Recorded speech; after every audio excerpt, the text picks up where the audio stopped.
Hey, this is Vince from Untethered Audio, and today we're going to be talking about using clips in Ableton Live and controlling them with the DataLooper pedal. So I'm going to break this video into a couple of sections. The first one is just talking about why we would want to use clips over a looper, when and how to kind of get that configured on the DataLooper pedal. Then we're going to talk about the different ways to control clips. So the first thing is going to be using the CL clip mode from within Ableton using the remote script. And then the next one is going to be using the clip launch mode, which is a different user mode of the DataLooper pedal. Two totally separate different things. We're also going to talk a little bit about scene control, which is mostly related to the same thing. So let's take a look at Ableton. Before anything, I just want to make sure you understand what clips are and how they work. So if you look at Ableton, the thing that kind of makes Ableton is they have clips and scenes. So this grid system here represents a clip slot. So if I, for example, make a clip right here, you'll see that this has its own little self-contained editor that I can then add notes to. There we go. It's beautiful. And you can have clips for both instrument tracks and audio tracks. Clips are also related to scenes. Now, if I launch this scene, it will launch the clip slots here. So if there was a clip that had audio or MIDI in it, that would be launched. Now, looking at clips, there's a bunch of different kind of special behaviors. So if I go down to this kind of clip settings mode, probably the most important thing to understand is the launch mode. And so before we even jump into the launch modes, it's important to note that you can set your default launch mode from the Ableton preferences, record, warp, launch, and then down here in the launch section where it says default launch mode. And that's a really important thing because depending on what you want and how you want to use clips, you're going to want to control that. So trigger basically means that every time you press play on the loop, you fire a clip, it will just replay. So if you keep on pressing it, it'll just keep triggering again, rather than toggle, which is basically one on, one off. You press it again and it stops. You know, I generally don't use gate or repeat, but gate, I believe, is just when you're holding it, it will play, and I'm actually not sure what repeat does, so I have to come back to that one. Generally, I will leave it set on toggle or trigger. For these purposes, we'll put it on toggle. And so then when you create a clip, it will have also that individual trigger setting, so the launch setting. So right now this clip is set to trigger, so if I just play it again, even though I set that global setting to toggle, this one is still set as trigger. So now I just change it to toggle, and then if I make another one, this new one will have that default launch mode. So that's a little primer on clips. And so the question that I posed at the beginning is, when would we want to use clips instead of loopers? Well, there's a couple of different scenarios. So for one, my biggest use case for them is when I am looping MIDI. The reason for that is because MIDI clips, using some kind of workarounds, we can do overdubs on MIDI clips, whereas with audio, you cannot do any overdubs on clips, and that's just a limitation of the Ableton clip system. So I really like using clips for MIDI when I'm looping because I'll generally use it on like a drum pad, and what's really cool is that there's a set of commands you can use to quantize your MIDI after the fact. So for example, let's say I just set this to like 90 BPM, I turn the click track on, and then without using the DataLooper pedal, I'll just try and manually kind of press a button. Okay, so now I've got my MIDI in here, and you can see that I wasn't totally accurate, you know, I was a little bit off, but what I can do is after the fact select all the notes and go to quantize, and it's still, you know, didn't quantize it totally exactly right, but here I can just drag it around, and so that gives me this granular way to kind of edit the content. Another kind of fun way that you can use that is you can go into the options here, and excuse me, it's actually an edit, and you go to record quantization, and let's just say I want to do 16th note quantization. So that now means, let's do that same thing.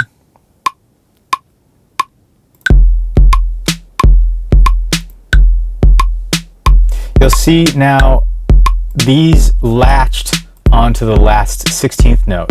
So when I play, even if I'm a little off, it will record that in time.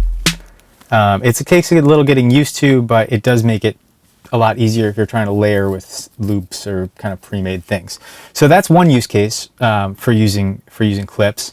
The other use case is when you're recording a set and you want to kind of just have a really easy way to go back and remix what you just recorded. So let's just do that real quick. So we'll just start this from the beginning. I'm going to record this, and you know what? Before we do that, I'm going to make sure that's not recording.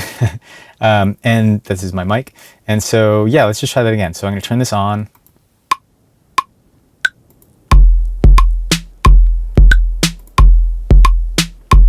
Okay, and then let's just take a look at how this recorded now.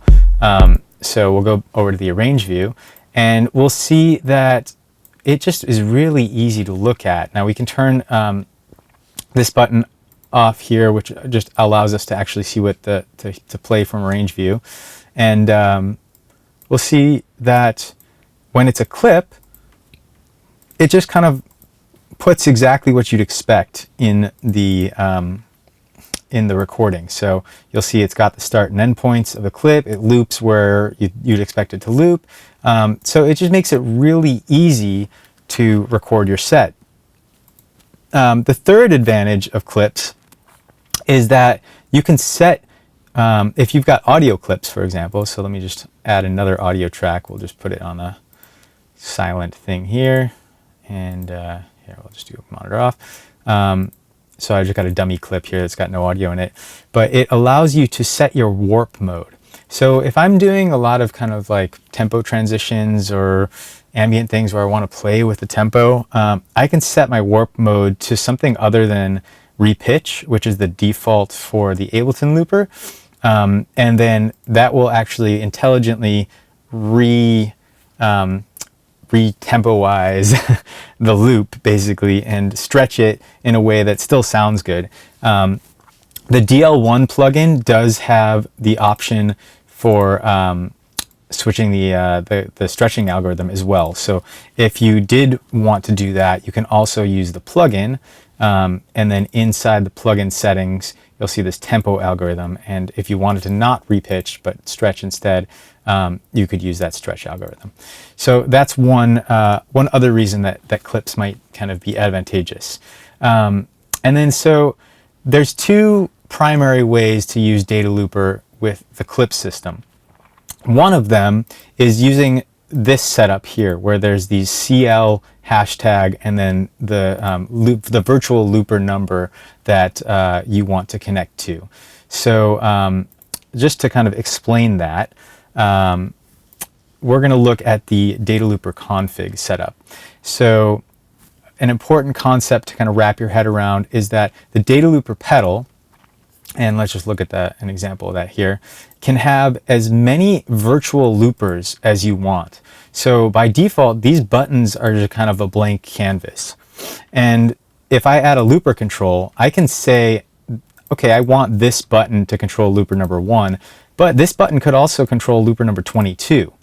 And so if I make this control looper number 22, and I basically say, hey, this is going to be CL number 22, that will tell Ableton and the DataLooper, hey, this is virtual looper number 22.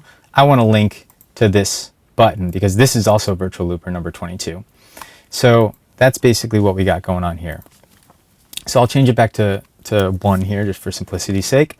And then the next thing to look at is just all the different actions that you can have with a CL kind of clip control view. So the clip controls are also just part of the looper control commands. And just like any other command, you can latch the controls onto any part of the press operation. And so then we'll look at the actions here. So to make sure that it's going to control the CL hashtag tracks, you're just going to make sure that it's either on clips or both here. And then you have all of these different commands that will basically work with CL. So most of them are pretty straightforward and self-explanatory. The only one that I'm going to spend a little extra time on here is called Get New Clip Slot. And so Get New Clip Slot is primarily for when you are working with MIDI clips. Because what will happen is MIDI clips allow for overdubs. So you need to kind of specify a time explicitly when you are done working with the clip slot that you have been working on and you want to just get the next one. So what that looks like is, let's say I'm working with this clip slot right here. I then make a loop, I overdub on the loop, it's a cool thing. I want to jump to this clip slot right here, and I just need to explicitly select that. So let's just kind of show you how that works. So I'm going to show you the default config first of all. The default config is that on press, I record, on a long press, I overdub.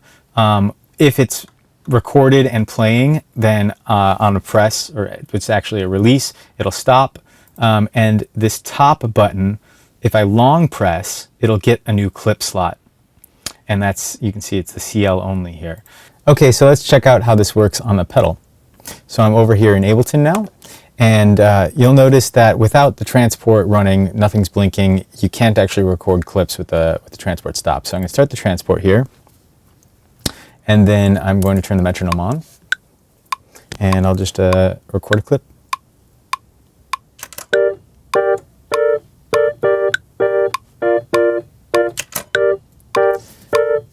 Okay, and now to overdub on the clip, and I can only do this because it's a MIDI clip, I'm going to hold the button down.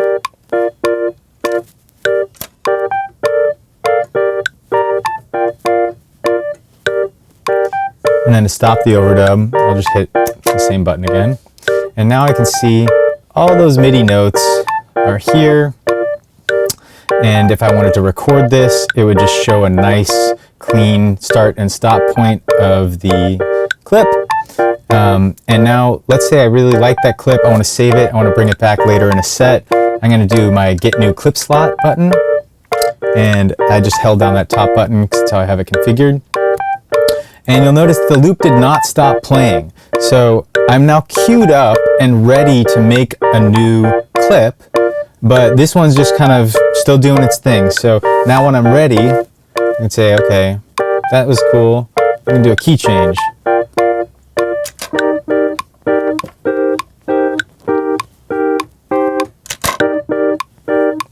Okay, and now what's cool is I can go back to this other clip, and it's all saved. And if I record this, it'll actually record me switching the clips. So you got this really dynamic way to create music and go back to things, you know, and then I can add. So like, let's say I wanted to add some drums here. So let's see where my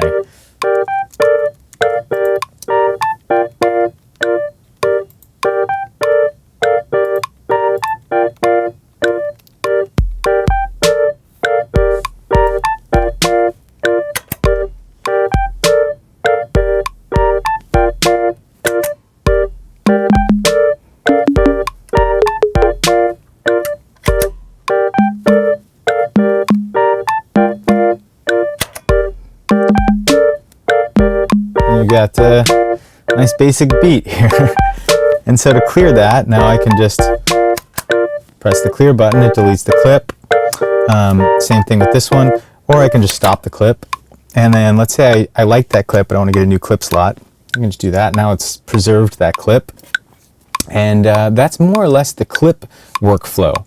You can have as many of these clip tracks as you want, as many virtual clip loopers as you need.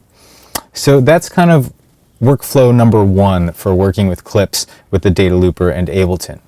Now let's talk about a completely different clip workflow, and that is the clip launcher mode. So clip launcher mode is a Launchpad style clip launcher that uses a session ring, which is this orange ring that's around this series of clips, to move around, and then the clips that are selected in the session ring then correspond to what's showing on the DataLooper. So for example, I can move around that session ring using these bottom two buttons. This is left, this is right, and if I hold this down, it would move up, If I hold this down, it goes down. So back to where we were. And then this top button exits clip launch mode. This is a 3x3 grid, and it will just correspond to what is showing in the session ring. So then if we wanted to trigger one of these clips, we can just hit this top button. I'll turn the volume down here. Now you see it's blinking in time with the clock here, and that indicates that the clip is playing. Here, I'll just trigger another one of these. You can see this kind of same thing. And then I can move around the session ring and it'll update here. So if I go to the left, now you see those colors now correspond to what's showing in the session ring. So that's basically what that mode does. I'm going to get out of that mode, and I'll just use the Ableton stop all clips command here. And so just to show you how that works and how you might configure your DataLooper to do that, we'll step over to the config software.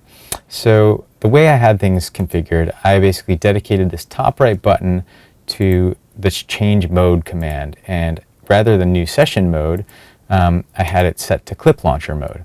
So basically when this is the case, whenever I press this button, it'll jump into that mode. Now there's no way to edit kind of the layout of that clip launcher mode. It's going to be a fixed 3x3 grid, and those navigation commands will be fixed to those bottom two buttons here, and the exit clip launcher mode will be this top right button. But that's basically how that works. So there are two other ways that I want to talk about controlling clips in Ableton. One of them is by using a fixed clip control, which is very similar to clip launcher mode. And the other one is using a scene control. So to set up a fixed clip control, we're going to take a look at our Ableton set and decide which clip we want to control. So I've just kind of selected this first clip in the set, and that happens to be on track number 2, clip slot 1. And so you'll count over from the leftmost track to get that track number, and then you'll see the clip slot numbers here. So if we look at the settings, what I've done is just said, okay, fixed clip control, track number 2, clip slot 1, and then we're going to fire that clip when we press. So let's go back to Ableton. You'll see that the LED, now the color corresponds to the color of this clip. And when I press the button, we have our magical triggering, and it's blinking in time with the click again. So that's fixed clip control, pretty straightforward. And the next thing I want to show you is scene control. So for scene control, we'll do basically the same thing. Rather than fixed clip control, we'll just say scene control, and very simple, we're just going to execute all the clips on a certain scene number. So the way that scenes work is you've got the scene number here, and this is basically the button that DataLooper will be pressing. That will trigger, we'll just do scene number 1, and we'll trigger all these across. So let me just bring these down here, and let's configure scene number 1. So here we go, we've just configured the DataLooper pedal. We'll scoop back over to Ableton, and lo and behold, we have our trigger. Now the other thing that's nice about it is you can color your scenes, and you'll get the same visual feedback on those LEDs. Okay, so that covers all of the ways that you can use DataLooper to control the Ableton clip system. I hope that was thorough, and you now have some new ideas of how to use this guy. Enjoy.